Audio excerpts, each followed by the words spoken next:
আজকে চলো মনসা পুজো। আর মনসা পুজোর ব্লগটা তোমাদের সঙ্গে শেয়ার করা, অনেকদিন ব্লগ শেয়ার করা হয়নি। আর ব্লগ আজ থেকে একদম তোমাদের রেগুলার ব্লগটা শেয়ার করব। সেই জন্য তরকারিটা চলে দিয়েছে, তরকারিটা পরে শেষের দিকে আলুর তরকারি করছে, আর এদিকে লুচি করব আর সুজি করব। সেই জন্য ময়দাটা প্রায় মাখাও হয়ে গেছে। আর লুচিতে কে কে কালিজিরি পছন্দ করো সেটাও প্লিজ কমেন্ট বক্সে জানিয়ে দিও। আমি অনেকদিন কালিজিরি দিইনি, কিন্তু আজকে ভাবলাম তাহলে চলো কালিজিরি দিয়ে টেস্ট করাই যাক কেমন হয়েছে। তারপরে দেখো একটু জল গরম করে নিচ্ছি, কারণ সুজি করব তো, গুঁড়ো দুধ তো পাইনি, তাই গুঁড়ো দুধ এনেছি, গুঁড়ো দুধটা একটু গুলে নেব সেই জন্য। আর এই দেখো আমুল এই দুধটা তো কে কে চিড়ে চিড়ে খেতে ভালোবাসো সেটা প্লিজ কমেন্ট করো। আমি ছোটোবেলায় কি, আমি এখনও খেতে ভালোবাসি, আর আমার ছেলে তো ছোটো, ও তো খেতে ভালোবাসবে। তারপরে কড়াইয়ে তেল দিয়ে দিলাম, তেল দেওয়ার পরে কড়াইয়ে সুজিটা ভালো করে নাড়াচাড়া করে নিলাম। আর এই সুজির মধ্যে একটা তেজপাতার টুকরো ফেলে দিলে একটা দারুণ ফ্লেভার আসে। আর ওর মধ্যে তোমরা যদি এলাচ দিতে পছন্দ করো, এবার এলাচটাও দিয়ে দিতে পারো, ঠিক আছে। কিন্তু দেখো সুজির ভাজতে ভাজতে যে কোন দিকে কী করেছি সেটা তো ঠিক পাইনি। আর সুজিটা আমি ভালো করেই ভেজে নিই, কারণ সুজিটা যদি একটু হালকা ভাজা হয় তাহলে আমার আবার মনে হয় একটু গন্ধ লাগছে। আর একটু লবণও দিয়ে দিলাম। তারপরে ফোটার জন্য অপেক্ষা করছিলাম। আর আমি ছেলেকে বললাম আমি গুলি কেটে দিয়েছি, তুই তাহলে বেল। আর ও বেলা বাদ দিয়ে, বেলা বলছে কেন, গুলিকে গোল করা বাদ দিয়ে ময়দা মাখার ট্রিক তোমাদেরকে শেখাচ্ছিলো, যে এইরকম করে ময়দা মাখবে বন্ধুরা, তাহলে দেখবা লুচির ময়দাটা খুব সুন্দরভাবে মাখা হয় আর লুচিগুলো দারুণ টেস্ট হয়। আর এরকমভাবে ময়দা তোমরা একবার মেখে দেখতে পারো। যখন আমার ছেলে যখন বলেছে তখন তোমরা প্লিজ ট্রাই করো। তারপর আমি লুচির গুলিগুলো কেটে নিলাম, ওকে বললাম তুই তাহলে গোল কর, আমি তাহলে সুজিতে একটু চিনি দিয়ে দিই, তারপরে দুধটা দেবো। এবার চিনিটা দিয়ে দিয়েছি, তারপরে দুধটা দিয়েছি, আর সুজিটা পাতলা হয়ে গেছে। পাতলা হলেও কোনো ব্যাপার নয়, সুজি একটু পরেই গোটা হয়ে যায়। তারপরে নামানোর আগে একটু ঘি দিয়ে তারপরে নামিয়ে নিয়েছি। ছেলেকে বলছি ভিডিওটা কর, ছেলে ভিডিও করতেই কোন দিকে টিভিতে কী জানে সব কিছু তুলে ফেলেছে। আর গ্যাসটা ফুরে এসছে, সেই জন্য কড়াইয়ের পাশায় কিন্তু লাল লাল দাগও পড়ে গেছে। আমাকে বলছে মা এরকম করে বেলবো, এরকম করে বেলবো, তারপরে বেলতে শুরু করেছে। এত বুদ্ধি এত বুদ্ধি, এটুকু না জানে না যদি আমি তেল না দিই তাহলে লুচি বেলা হবে না, লুচি বেলুনে লেগে যাবে। আর ওটাই ওর সঙ্গে হয়েছে। ওই দেখো লুচি বেলছে, বেলতে বেলতে বেলতে বেলতে বেলুনের সঙ্গে লেগে গেছে। আমি বলছি সত্যি এত বুদ্ধি নিয়ে তুই পড়াশোনা করিস। তারপর লুচিগুলা গোল গোল করে নিল আমার ছেলে, আর আমি একটা বাটিতে তেল ঢেলেও নিলাম। তেল ঢেলে নিলাম, কড়াইয়ে তেল গরম করা হয়ে গেছে, কড়াইয়ে তেল গরমও দিয়ে দিলাম।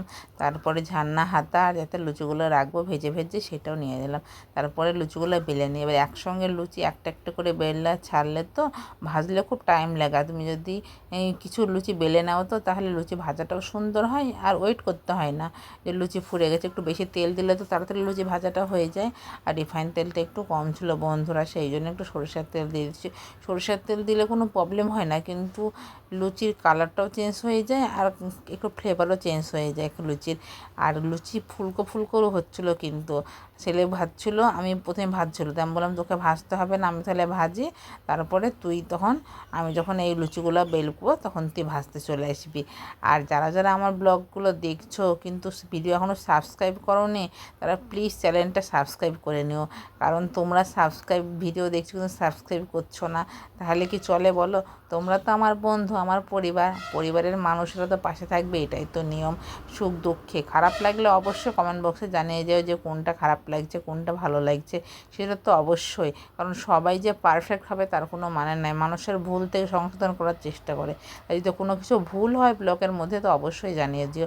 আর এই দেখো আমি বেলছি একদিকে, আবার ভাজছি, আর ছেলে লুচিগুলো ছেড়ে দিচ্ছে, বলছে মা আমি তাহলে লুচিগুলো ছাড়ি আর তুমি ভাজো।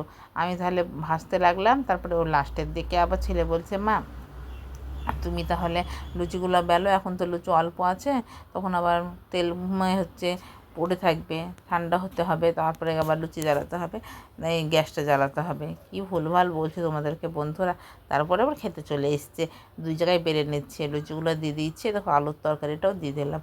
আর তারপরে দেখো সুজিটাও দেবো, সুজিটা যে দেবো কিছু হাতা খুন্তি কিচ্ছু খুঁজে পাচ্ছে না, যে কোথায় হাতা কোথায় হাতা, হাতা করতে করতে আর ছেলে দেখো কী করছে, এরকম করতে করতে আমার হচ্ছে এই ময়দা চলা চালনটাই পুড়ে ফেলেছে ছেলে। তারপরে বলছি যে মা দেখো দেখো দেখো চালন পুড়ে গেছে। আমি তুই তো পুড়ে ফেললে আমি আবার কি দেখবো। তারপরে ওকে পাতেই দিয়ে দিলাম। আর এটা কিন্তু আমার ছেলের না, এটা আমার হচ্ছে দেওরের। ওকে বললাম তুমি এখন লুচি খেয়ে নাও, পরে ভাত খাওয়া। ও বললো ঠিক আছে তাহলে তুমি এখন লুচি দাও। সেই জন্য ওকে আবার লুচি দিয়ে দিলাম আর একটু সুজি দিয়ে দেবো পাতে। ওকে বললাম প্লেট দাও, ও বললো না আমাকে পাতায় দিয়ে দাও, সেই জন্যে সুজিটা আবার ওর পাতা দিয়ে দেবো। আর সুজিটা বন্ধুরা কি টেস্ট হয়েছিল। আর এটা কিন্তু মনসা পুজোর দিন বানিয়েছিলাম, কারণ মনসা পুজোর দিন তো ভাত খাবো না, সেই জন্য ময়দা খেয়ে থাকবো, সেই জন্যে লুচি, সুজি, আলুর তরকারি আর ভাত রান্না করে ফেলেছিলাম। কারণ ওরা এখন লুচি খেয়ে নিয়েছে, পরে আবার তো ভাত খাবে। ছেলেকে বললাম তুই খেয়ে দেখতো কেমন টেস্টি হয়েছে। ও বললো মা দারুণ খেতে হয়েছিল। আমি বলছি লুচিটা কি নরম হয়েছে? বললো হ্যাঁ। ওটাই হচ্ছে ব্যাপার, তুমি যে লুচিটা নরম হলে খাওয়া যায়। লুচি হাজার তুমি ভালো ময়দা নিয়ে আসো না কেন, লুচি যদি নরম না হয় তাহলে খাওয়া যায় না। আজকের মতন ব্লগটা এই পর্যন্ত, সবাই পাশে থেকো বন্ধুরা, ধন্যবাদ।